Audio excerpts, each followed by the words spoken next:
Hi there, and welcome to Inside the Studio. I'm Evan Sanford. Thanks so much for tuning in. We have a great program for you. My very special guest today is June Hudson.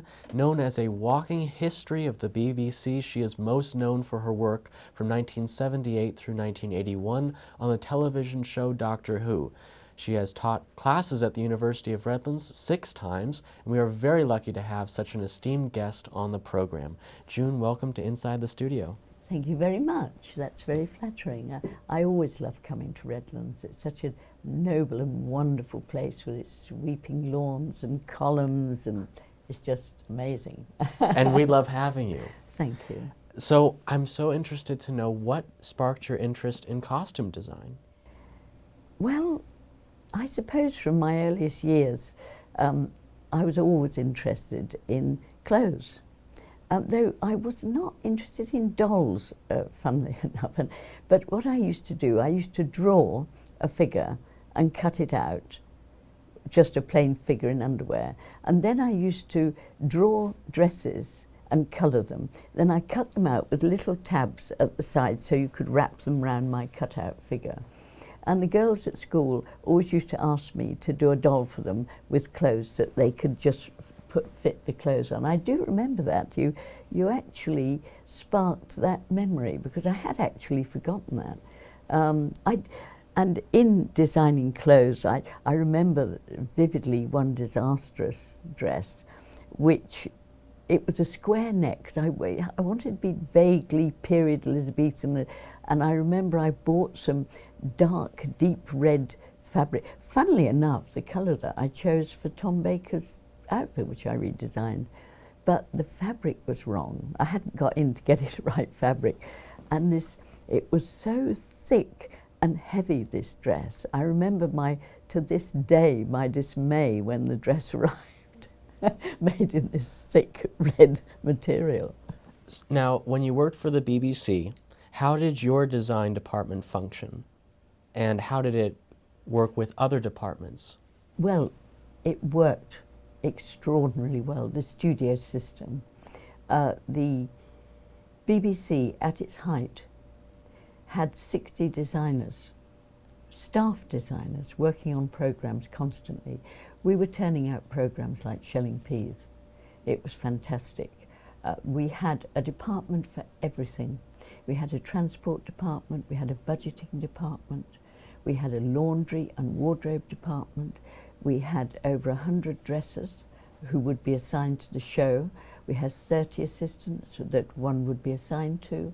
It was a marvellous factory for making programmes, and a great loss that it finally, because of programme costing, I don't know why, actually we worked extremely well, I think, financially, because we were there in situ with all these departments.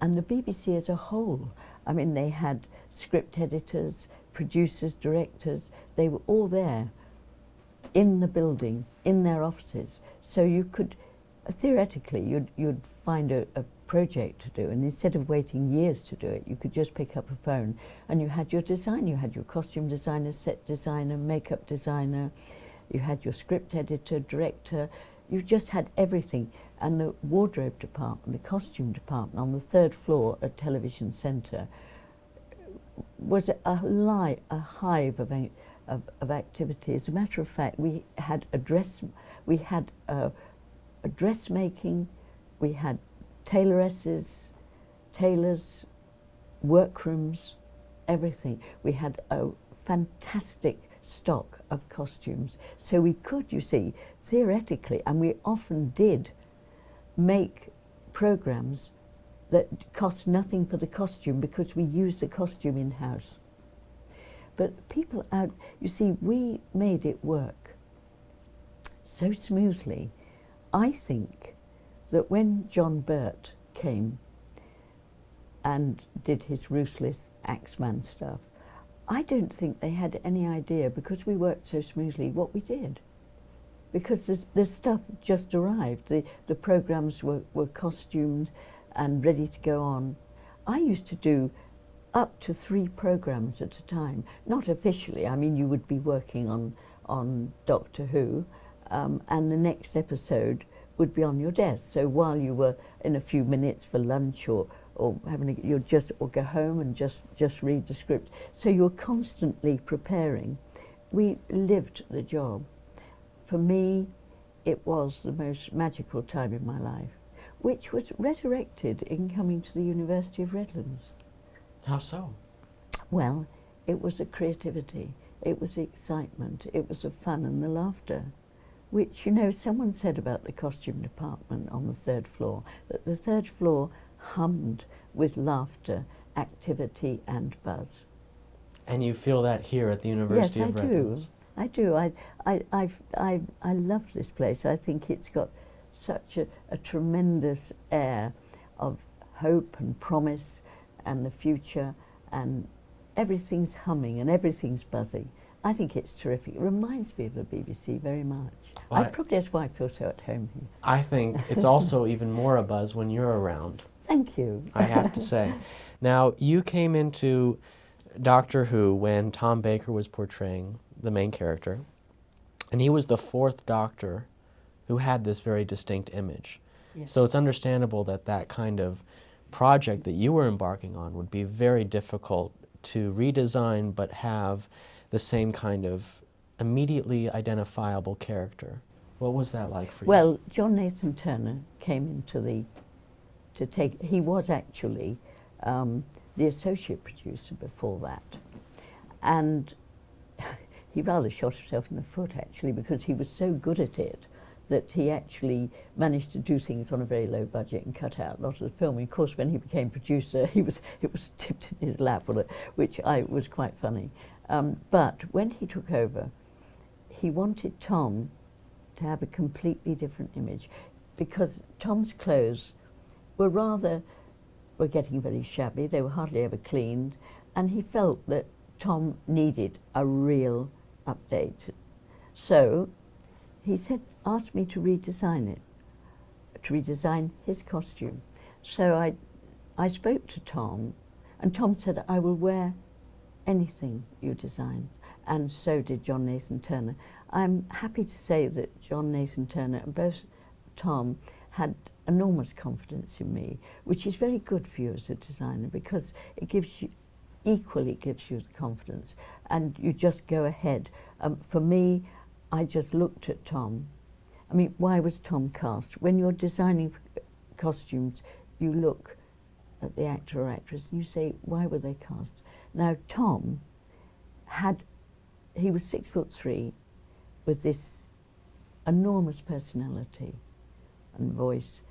I mean, there is no way that any costume could dominate him. But on the other hand, I wanted his costume to do something for him. So I decided a good colour would be a plum colour, that maroon. And then looking at it, I like column colours. I thought of Tom and I thought, wherever he is, you need to see, I mean, he's very tall, so you see him anyway, but I wanted that colour, even from a distance, this plum colour, was distinctly his. I mean, it chose itself, really, in a way. It consisted of a Russian overcoat.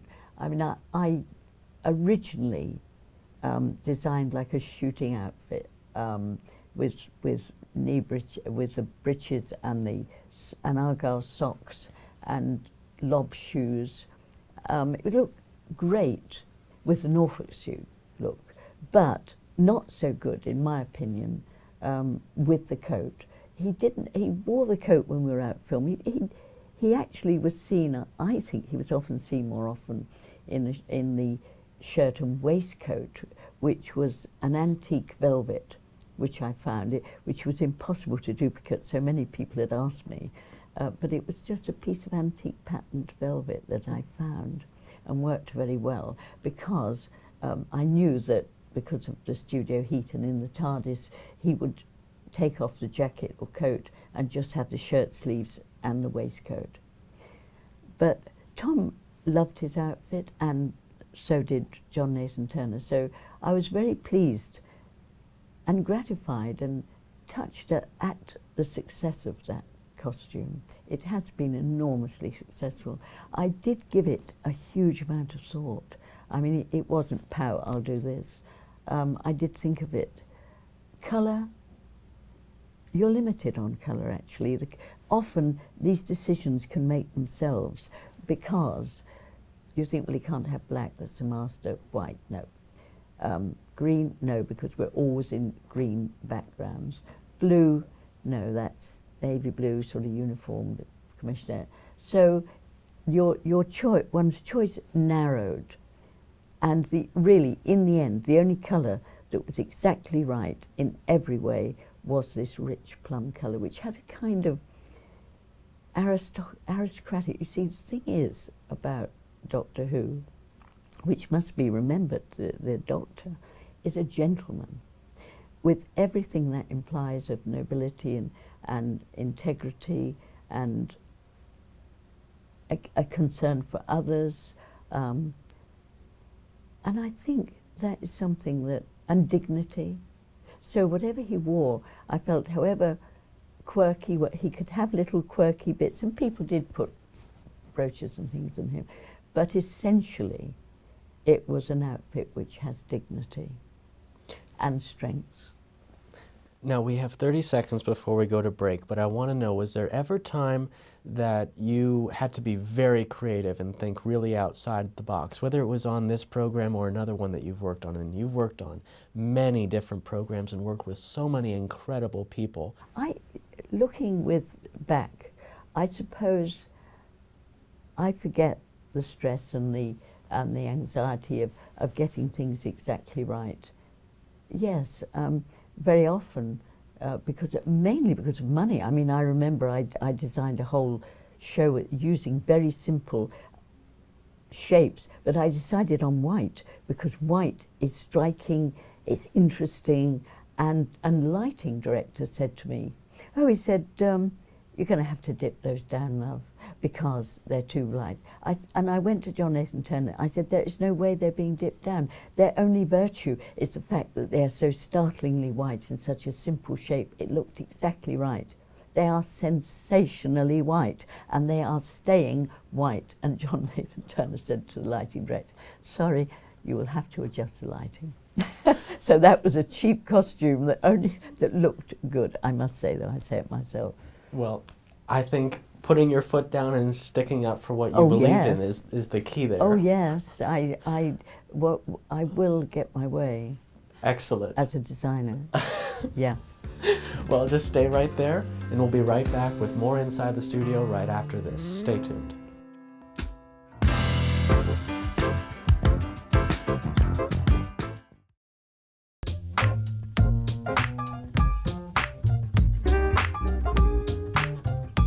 Welcome back to the program. I'm here with costume designer June Hudson. So I asked around and I found that you are more inclined to work on projects that are interesting, more so than those that would be considered award bait, for lack of a better term. What is the process for getting June Hudson interested in a project? The script and the director, really. The images that it brings to mind. I was thinking of writers, you know, who write science fiction, and you read it, and the images rise before your eyes, and you can see it immediately. It's almost as if these characters come to life and appear in front of you. In vivid writing like that is a great blessing, because after all, a designer is a designer.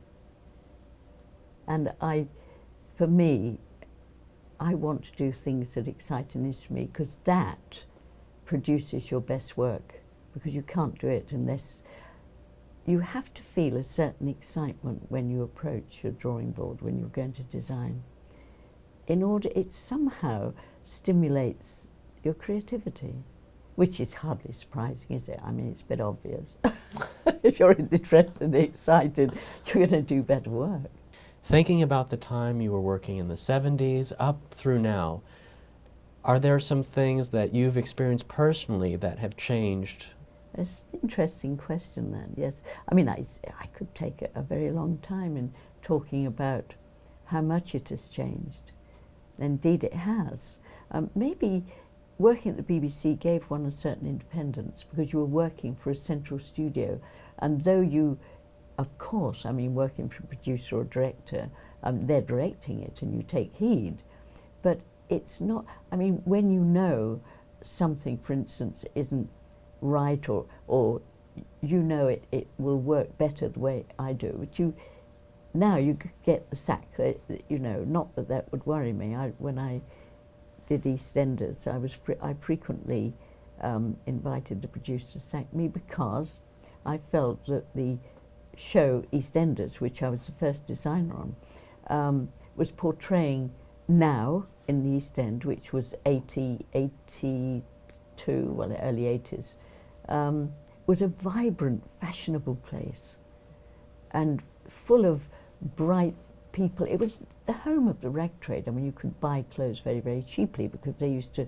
make clothes out of left-off bits in the factories. They'd use up the stuff, and so therefore it wasn't the poor image of the 40s. I mean, she said to me, "Oh, you can get the stuff from Oxfam," and I thought, no, because there were no charity shops in the East End. Because the East End people like to be bright and fresh. They're not into second-hand clothes like the more wealthier places, like, I mean, in England, Richmond and Putney. And so I had this initial battle with the producer, Julia Smith, because she had got a fixation of the East End being in a much earlier period, which did not reflect the present day, the bright, fashionable East End. And my moment of being quite happy, actually, that the Sunday Mirror, which was a Sunday newspaper, the Sunday before the programme went out on Tuesday, said, "Will the BBC get it right? The bright, fashionable East End." And I thought, yeah. So you have to have integrity, because if you're not, you have to do what you're hired to do, to be the person that you are hired to be. If I'd have followed that, what Julia wanted, she's not a designer, she's a producer. She hired me, so I had to fight my corner, and I'm very glad that worked. Once again, putting your foot down and oh, yes. believing in what you do. Oh yes, you have to persuade. You have to persuade the director producer to have confidence in you. You have to have a certainty about what you're doing. You have to take risks. There is the biggest risk you can take as a designer, a creative designer, is to be boring, is to be predictable, because you're risking a mistake, but it's more interesting than just something that flows by and is instantly forgotten. Now, we talked about it in the first part, but you are now here for your 6th time at the University of Redlands, and you're a visiting guest lecturer in this Doctor Who class, Designing for Doctor Who class. We're going to show a time lapse of you working on some of the work that you've been involved in over the last week, but talk to us about what has your involvement been this time. Well, you know, what I wanted to say earlier, to be inspired by writing. I mean, John Dorney wrote The Red Lady, and it was so exciting, that image, that the images that he conjured up through his writing, his creative writing, so excited me, and I could see, and he described exactly, he opened the door of his vision, which enabled me to go through that door into his vision and to create designs that illustrated that would bring it to life. John Dorney will be seeing the designs later, and he was very interested that I was designing the show, but I was very pleased to be designing the show. And then you critiqued their work, is that correct? Indeed, yes. What were your thoughts? My thoughts were they were very good. I thought the students were great. I mean, considering that this is, I felt really humbled by this. I thought, gosh, you know, that they turned out some really great work. And looking at each of them individually, of course, we had I think we had not 5 minutes, I think we had 2 minutes or so. We had 1 minute actually, because actually 60 seconds is quite a long time on a stopwatch. And it is adequate time to look at the designs, to look at their ideas, and to point out the ones that leapt out at you, either because they were very good, which was for the most part, or where they had got it wrong or had not taken an opportunity. Because as a creative designer, one must never miss the opportunity to do something interesting, to lose an opportunity because you're nervous it may not work. I mean, I have done that many times with my mouse, and when I've looked at the screen, it's worked. So you have to trust yourself.